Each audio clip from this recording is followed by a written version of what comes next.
কি ভাই, ভাত খাবেন? এটা ঢাকা ইউনিভার্সিটি। এখানে ফ্রিতে খাওয়ানোর পর আপনার উপর নির্মম অত্যাচার হবে। যদি জানতাম তাহলে কি আর খেতাম বলুন? আমার এই ভাই আমার এআই ভার্সন কথা বলবে আজ।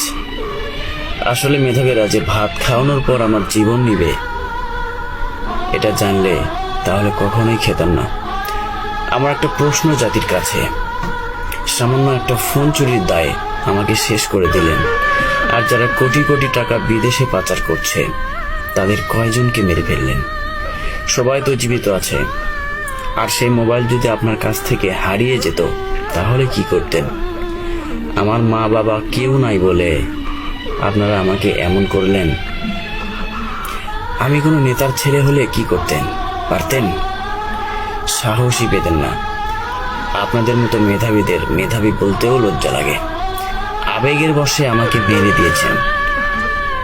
নিজের আবেগকেই কন্ট্রোল করতে পারেন না, আবার আপনারা মেধাবী। আবেগের তাড়নায় আপনারা তো ক্ষমতার অপব্যবহার করতে পারেন, আবার আপনারা শিক্ষিত বলেন নিজেদেরকে। ছি, ধিক্কার জানাই।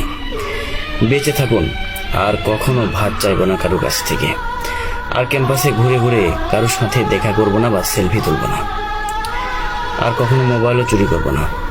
কিন্তু একটা কথা সত্য, যে নিজের মোবাইলই যত্নে রাখতে পারে না সে রাষ্ট্রের দায়িত্ব নেবে কেমনে? ধিক্কার জানাই আপনাদের। জয় তোফাজ্জলের জয়।